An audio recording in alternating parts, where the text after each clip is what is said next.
So, I'm sorry, Waze, you're mad at me. No. A little bit.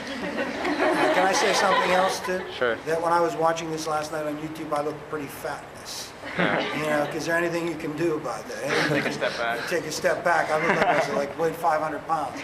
Anyways, you know, it's bad enough. I have to look in the mirror every morning. But what I do is I give the kids this question, right? And this question was asked, I forget what year. It says, in 1945, Winston Churchill said the United States stood at the summit of the world. Discuss the developments in the 30 years following Churchill's speech, which called the global preeminence of the United States into question. Right? So now, what Churchill was saying in 45 in the aftermath of World War II is, look, the top dog in the world is the U.S. Right? The United States is the most powerful nation in the world. There were a number of reasons for it. One of the biggest reasons had to do with the detonation of the nuclear bomb. Nobody else had it. The fact that the United States was not scathed by war. Everybody else was. So, you know, Churchill rightly said, look, the United States is the top dog. We are in the summit of the world. And so the question is, what happened in the 30 years following that, that would be until 1975, that would cause America's global preeminence to be called into question? In other words, if you're the top dog, what about this then?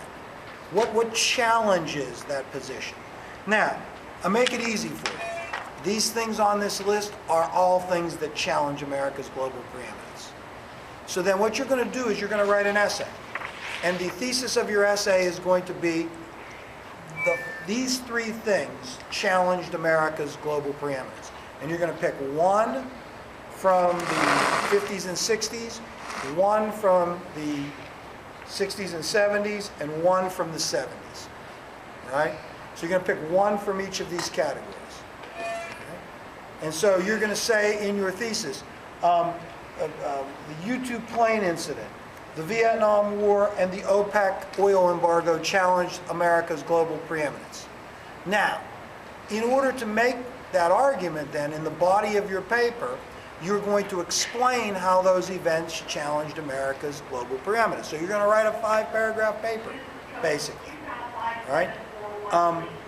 In which you have a thesis, and your thesis you almost can't screw up. You almost, right? Because like you said, the answer is here. These things challenge. You're just going to pick three, one from each category. What you'll be judged on is the quality of your explanation. Now, in order to explain these things, you're going to have to research them. So then, in theory, you'll know something about the U-2 or whatever you pick here, something about this, and something about the Arab oil embargo. All of those things are things that we will not say a word about in class. Now, so when you do this, which is due the Monday, I think it's May 4th, and I know it's a lot to do, but we can't, in theory, we can't make it due after the AP test. It defeats the purpose. The only reason I'm doing it is to force you to read something and to look at things that we just absolutely won't talk about. We're not going to talk about the Arab oil embargo. However, to make it even a little easier, I've got an article, a reading on the Arab oil embargo and Watergate that would be enough to respond to this question. I've got other readings that I'm going to distribute, so I'm almost going to give you all the material that you might need in order to respond to it. So, I mean, I know it's a lot. I know it's the end of the year. I know that you have a test, you know, an objective test coming up, and you have a lot to read. And I know you have to study for the AP test. And I know there's other things that are due. Upton Sinclair. Did you complete that, Roscoe? No. You Roscoe'd it. Yes, indeed. Yes, you did say for a while you read the novel. Yeah. For a short while, a fleeting moment. So I know you have a lot to do, but like I promised you before, when we get to the 7th, when you take the test on the 7th, those of you who are taking it, that's it. After that, you know, you won't have any in-class assignments, any outside assignments. All you'll have is one test on what we cover from the time, you know, the test up until the end of the year. So that hopefully will make up for it. Now, in the meantime, I was watching in ways, I went on to the YouTube, and I never really had done that before, and I appreciate all these things. But the last segment of what we talked about at the, yes? Is it Monday, May 4th, or Tuesday, May 4th? Is Monday, what is May 4th? May 4th is a Tuesday. Oh, it would be the Monday. So Monday, May 3rd. It might be May 3rd, sorry. I hate myself.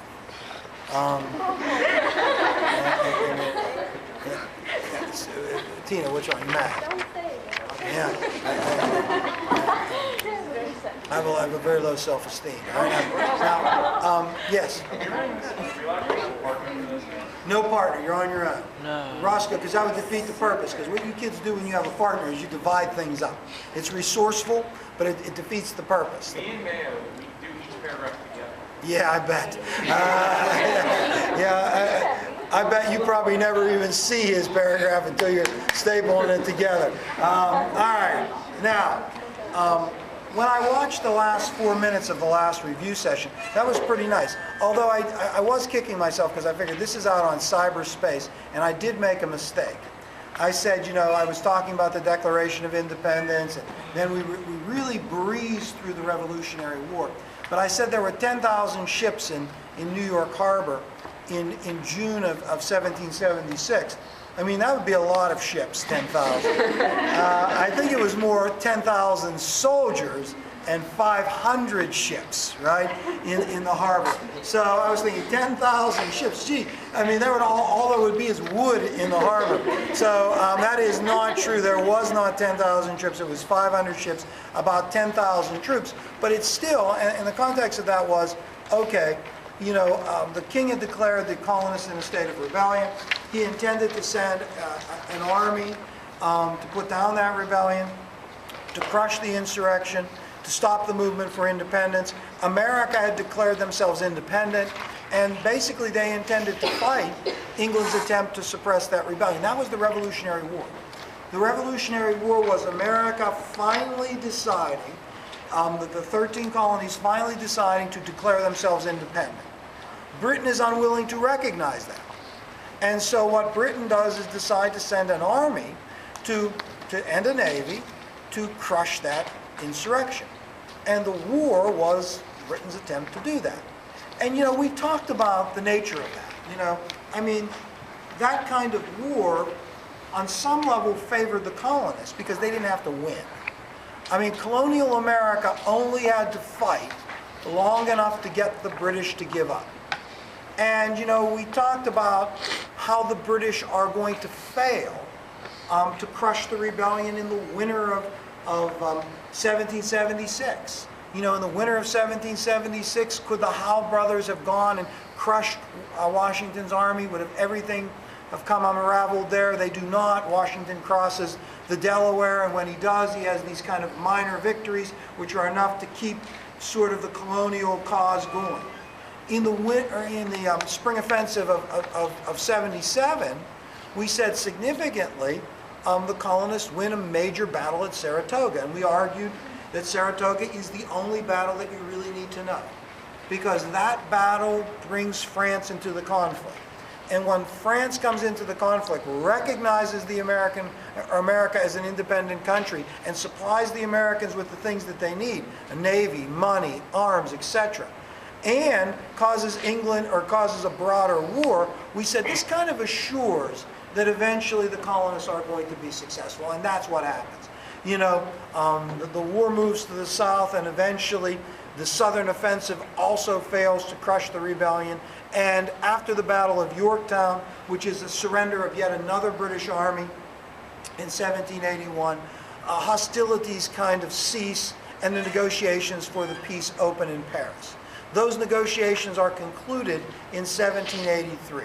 In 1783, those negotiations are concluded. The Treaty of Paris, 1783, is signed, and the biggest aspect of that, Roscoe, is this. Britain, France, and Spain all agree to recognize the sovereignty of the United States. They agree to recognize the sovereignty of the United States. Moreover, in that Treaty of Paris, 1783, the western border of America is going to be the Mississippi. Right? Is going to be the Mississippi. The southern border is going to be Florida. The northern border is going to be Canada. And so America has sort of established borders and is recognized. There are other stipulations about the Treaty of Paris. Some involve the collection of